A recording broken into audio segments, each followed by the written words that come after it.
Good morning, everyone. Good morning, Rabbi. Chodesh Tov, Good Chodesh. We're learning Mishnah Erevin, Perek Hey, Chapter 5, Mishnah Hey, Mishnah 5.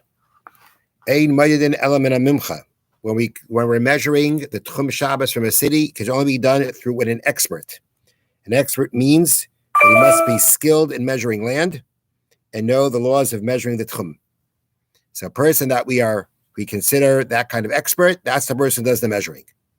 Now, Riba lamakim echad umit lamakim acher. He measured the tchum farther at one point and less at another point.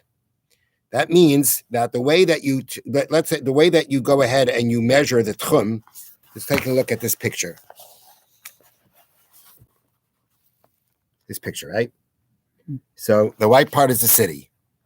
So when you're measuring the tchum, you measure it from both corners.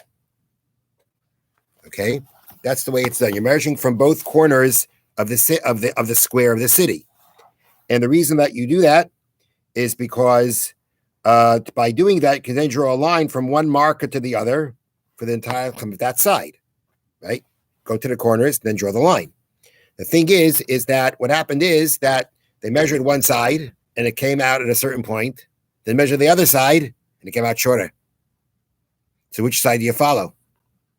So Shaimil Amakim Shariba, we follow the side that went further.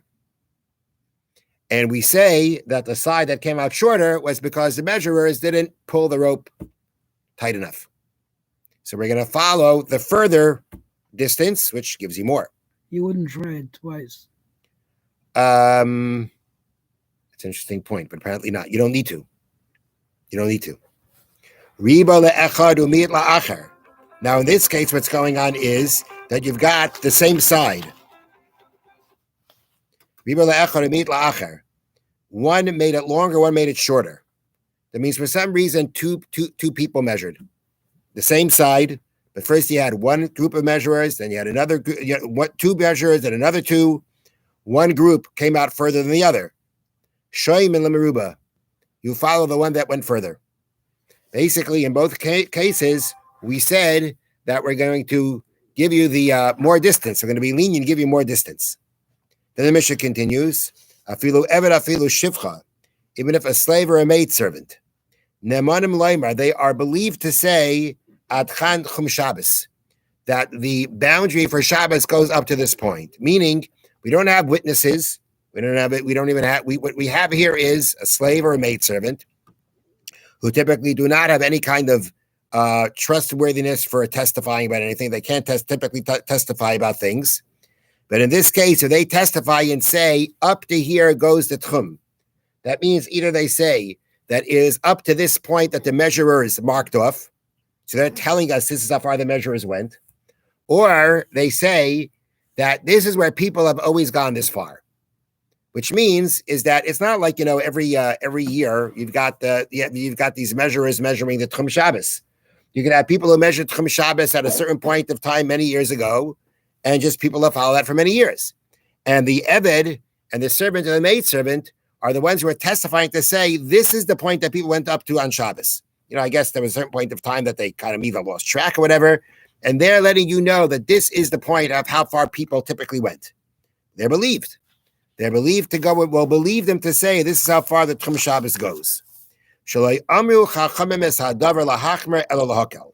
Chachamim did not say this, meaning, the leniencies being mentioned in our Mishnah are the reason we follow leniencies is because when the Chachamim said this matter, meaning when they established the laws of Tchum Shabbos, they did not establish it to be stringent, but to be lenient. Meaning, and when they established the laws of Tchum Shabbos, which is Midrabanan, again for 2,000 Amos, when they established the laws that when there's a case of doubt, we're going to be lenient, not going to be strict. So therefore, or I shouldn't say doubt, in case of whether we should be stringent or lenient, we're going to be lenient. So therefore, in our cases where the question was, one marker went farther than the other one, or two measurers went further than the other one, or we're talking about trusting a slave or a maidservant to tell us how far the Tchum Shabbos was measured. And all these leniencies are based on the fact that when the Chachamim established, the sages established the laws of Tchum Shabbos, or the boundaries of Shabbos of 2,000 cubits, They did so with the intention of being more lenient than strict. Have a wonderful day, and again, a good Chodesh. Thank you, Rabbi.